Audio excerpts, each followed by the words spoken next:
Bana, mambo vipi? Mwendelezo wa Baharuko series ambayo imeanza kutoka wiki mbili zilizopita na hivi sasa iko episode ya 3 na tunaendelea kutoa masimulizi kwa lugha ya Kiswahili. Sasa basi nikukumbushe kwanza, anza kwa kubonyeza alama ya subscribe, alafu weka hiyo alama ya kengele ili uweze kupata taarifa zetu punde tu tunapokuwa tumeweka video mpya.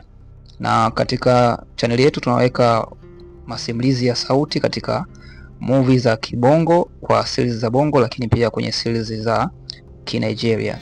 Asante. Basi episode ya pili inaanzia hapa ambapo tunamuona mke wa Dayo, Veronica, ameongozana na mume wake akiwa anatoka kuelekea kwa yule jamaa anayeitwa Jacola. Lakini kabla hajatoka, Dayo anamuuliza mke wake na kuteta kidogo kuhusiana na vijana wao. Vipi tunaamua kutoka na unahisi wataweza kuyasolve? Mke wake Dayo anamwambia, tunamjua Jordan atayamaliza. Na hili swala sisi tunabidi tuwahi, tumeshachelewa, tuondoke kwenda kumuona Jacola. Wanatoka kuelekea kwa Jacola. Wanapanda kwenye gari yao.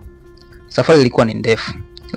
Lakini wakati wanatoka, binti Annabella anawatazama na kusikitika sana, akiwa na majonzi makubwa, lakini kikubwa sana ni kuhusiana ile tukio ambalo lilikuwa la muda mfupi ambao ulikuwa umepita, wakiwa wanazungumza pale mezani, ambapo alikuwa anashutumiwa kuhusiana na ule ujauzito wake, kwamba amebeba ujauzito katika familia ambayo yuko na yeye pale ni kama mfanyakazi, lakini ni mtu ambaye ametoka kijiji kimoja na Gabo. Tunakuja kuona upande wa pili hapa, yupo huyu binti ambaye ni Lil, mpenzi wa Jordan, mtoto wa Gabo. Amekuja kwenye chumba cha Annabella, anamuuliza na kumwambia Annabella, wewe ni mwanamke mbaya sana. Yaani ni mwanamke ambaye una roho mbaya, tena ni mnafiki sana. Nimekuona yani siku nyingi sana, lakini ulikuwa umeshindwa nini kutafuta mwanaume mwingine kutoka nje katika hii familia? Unakuja kumchukua mwanaume ambaye unafahamu kabisa mimi ninatoka naye. Basi hapa ndani kulikuwa na majigambo na majivuno ya kila mmoja, lakini mwisho wa siku mshindi hapa alikuja kuonekana ni Annabella, ambaye tayari alikuwa amebeba ujauzito, na ujauzito ambao unasadikika kuwa ni wa kijana Jordan, mtoto wa Gabo.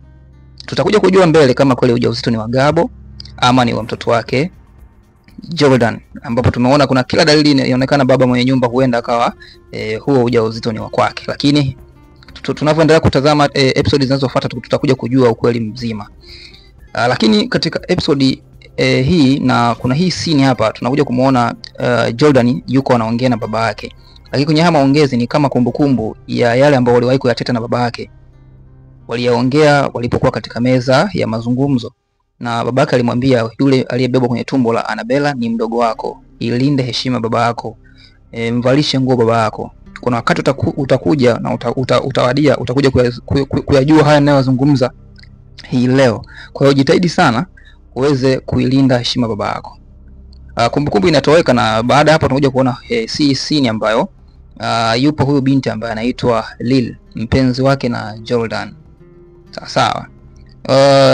Yuko anasubiria namna gani anaweza kumuingia Jordan aweze kuyazungumza.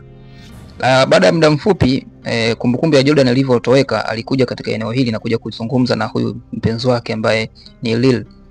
Wakati unafanya haya mazungumzo, Lil alikuwa akiendelea kumlaumu sana Jordan, kwa nini umefanya haya na uliwezaje? Ulikuwa unamuita chumbani kwako, yani ilikuwa kuwaje? Na hii ndo zawadi ya kuweza kunifanyia mimi. Yani umefanya mambo yote na mimi leo unakuja kunihukumu kwa namna hii na kunipa zawadi hii pamoja na upendo wote ule ninapokupenda na kukuthamini, lakini mmoja kunifanyia mambo kama haya, inakuwaje yani? Jordan anakosa cha kusema. Kila akijaribu kutaka kuongea anashindwa, kwa sababu Lily alikuwa anazungumza kwa hasira sana na hakutaka hata kumpa nafasi ya kuzungumza chochote. Dakika za mwisho anataka kuongea na Lily, akamshika mabegani, lakini Lily alikuwa anatoa machozi na alikuwa amebeba kitu ambacho ni misili ya mbao, lakini ni kama decoration ya ndani. Alikuwa amekibebelea mkononi. Katika mabishano, basi Lily anachukua kile kidude chake na kumpiga nacho kichwani Jordan.